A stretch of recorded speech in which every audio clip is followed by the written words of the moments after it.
Who should headline Tramlines, Truck Festival, and Kendal Calling in 2026? Let's check it out. These festivals tend to share a lot of the same names, with Kendal slightly edging it at times. But let's chuck them all together and see who could headline at least one of these events next year. First up, Catfish and the Bottlemen. Who knows what they'll be doing in 2026? But honestly, a festival run might be their best move.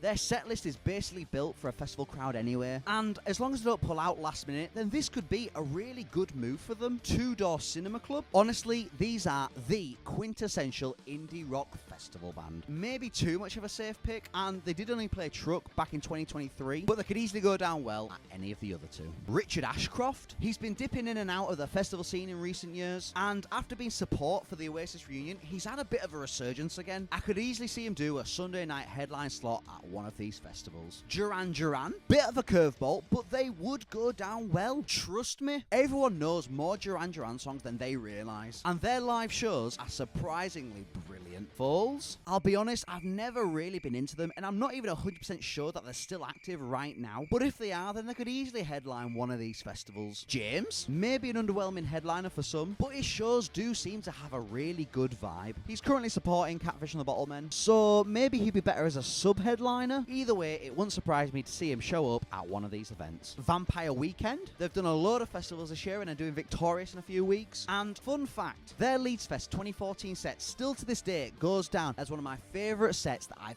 ever seen at the festival. And I'm not even a massive fan of them. And then a personal favourite of mine, the Chemical Brothers. You've got to be in the right mood, I will admit, but if you are, then their show is so good live. Like, honestly, once you've caught the vibe, it is brilliant. 21 Pilots, a real rogue one with this one, and certainly a bit of a wild card for these festivals, but I think they are currently one of the best live bands out there at the minute, and sometimes a little bit of variety on a lineup isn't necessarily a bad thing. Gorillaz, I'm not too sure what David Albarn is doing at the minute. I think he's got a couple of Gorillaz shows coming up, but either way, I think Gorillaz are a great shout for a headliner for one of these events. And then we've got Jamiroquai. They're back with a new tour this year and would be a pretty cool booking for next year, to be honest. They've got some real funky vibes with some great crowd pleasers. Or maybe it's time for another new headliner, like the Raytons at Tramlines this year, or Wet Leg at Truck Festival the other year. But who do you think will headline Tramlines, Truck Festival, or Kendal Calling next year? Drop it in the comments below. Till next time.